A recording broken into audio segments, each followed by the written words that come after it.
السلام علیکم، امید کرتا ہوں تمام ناظرین خیریت سے ہوں گے۔ مصر کا ایک بادشاہ تھا، وہ بہت لالچی تھا اور دولت سے بہت پیار کرتا تھا۔ وہ چاہتا تھا کہ میرے پاس سونا بہت زیادہ ہو۔ وہ دن رات ایک ہی سوچ میں رہتا کہ سونا کس طرح اکٹھا کرنا ہے۔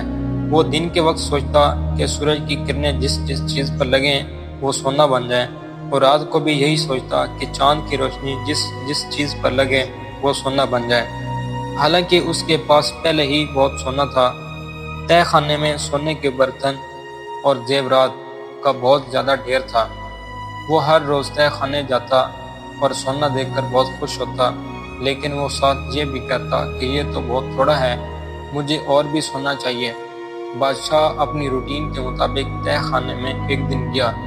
جب وہ سونے والے کمرے میں داخل ہوا، سونے کو دیکھ کر وہ بہت خوش ہو رہا تھا، تو اچانک کمرے میں ایک عجیب سی آواز آئی۔ بادشاہ بہت چونک گیا۔ اس نے سوچا کمرہ تو ہر طرف سے بند ہے، لیکن یہ آواز کہاں سے آ گئی؟ بادشاہ نے اچانک کمرے کے دروازے کی طرف دیکھا تو اسے ایک آدمی نظر آیا۔ بادشاہ سمجھ گیا کہ یہ کوئی عام آدمی نہیں ہے۔ آدمی بادشاہ کے قریب آیا اور کہا کہ یہ اتنا سارا سونا کہاں سے لیا؟ بادشاہ نے جلدی میں جواب دیا، یہ تو بہت تھوڑا ہے، میں تو بہت زیادہ سونا اکٹھا کرنا چاہتا ہوں۔ آدمی نے حیران ہو کر کہا، اچھا تو یہ تھوڑا ہے؟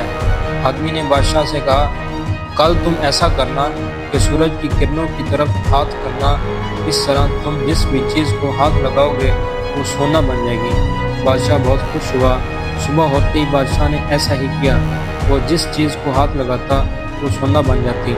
بادشاہ دوپہر کا کھانا کھانے کے لیے میز پر بیٹھا، وہ جس بھی شے کو ہاتھ لگاتا وہ سونا بن جاتی۔ بادشاہ کی بیٹی پھول لے کر آئی تو اس نے پھول کو ہاتھ لگایا، وہ بھی سونا بن گیا، اور بادشاہ نے کہا، پیاری بیٹی اب تم خوش ہو، پھول سونا بن گیا ہے۔ بادشاہ کو نہیں پتا تھا کہ اب کیا ہونے والا ہے۔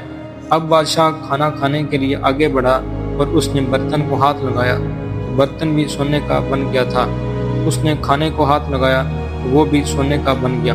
اگلے دن جب بادشاہ تہہ خانے میں سونے کے کمرے میں گیا تو وہ آدمی دوبارہ آیا اور اس نے کہا، بادشاہ سلامت، اور سونا چاہیے؟ تو بادشاہ نے زور زور سے آواز لگانی شروع کر دی کہ میری بیٹی بھی سونے کی بن گئی ہے، مجھے سونا نہیں چاہیے۔ تو آدمی نے کہا، کیا سونے کا ایک گھونٹ بہتر ہے یا پانی کا؟ تو بادشاہ نے کہا، پانی کا، اگر نہ پیوں تو زندہ کیسے رہوں گا؟ آدمی نے کہا، سونے کا ایک گھونٹ بہتر ہے یا روٹی کا ایک لقمہ؟ تو بادشاہ نے حیران ہو کر کہا، نہیں نہیں، روٹی کا ایک لقمہ بہتر ہے، اگر روٹی نہ کھاؤں تو زندہ کیسے رہوں؟ اب بادشاہ سمجھ گیا کہ سونا ہی سب کچھ نہیں ہے۔ اچھا تو پھر ایسا کرو، آدمی نے کہا، تو تم جاؤ اور اپنے باغ کے تالاب میں نہاؤ اور اس کا پانی جو جو چیز سونا ہوئی ہے اس پر لگانا، وہ اصلی حالت میں آ جائے گی۔ بادشاہ نے ایسا ہی کیا اور سب کچھ واپس آ گیا، یہاں تک کہ اس کی بیٹی بھی واپس آ گئی، اور پھر بادشاہ نے اللہ کا شکر ادا کیا۔ لالچ بہت بری بلا ہوتی ہے۔ جو چیز آپ کے پاس ہے اس پر اللہ کا ڈھیروں شکر ادا کرنا چاہیے، اور اللہ تعالیٰ سے اپنی عافیت کے لیے دعا کرنی چاہیے۔ کیا آپ جانتے ہیں کہ وہ آدمی کون تھا؟ کمنٹ میں ضرور بتائیں۔ اگر آپ کو ہماری ویڈیو اچھی لگی ہو تو ویڈیو کو لائک کریں، شیئر کریں، سبسکرائب کریں اور کمنٹ ضرور کریں۔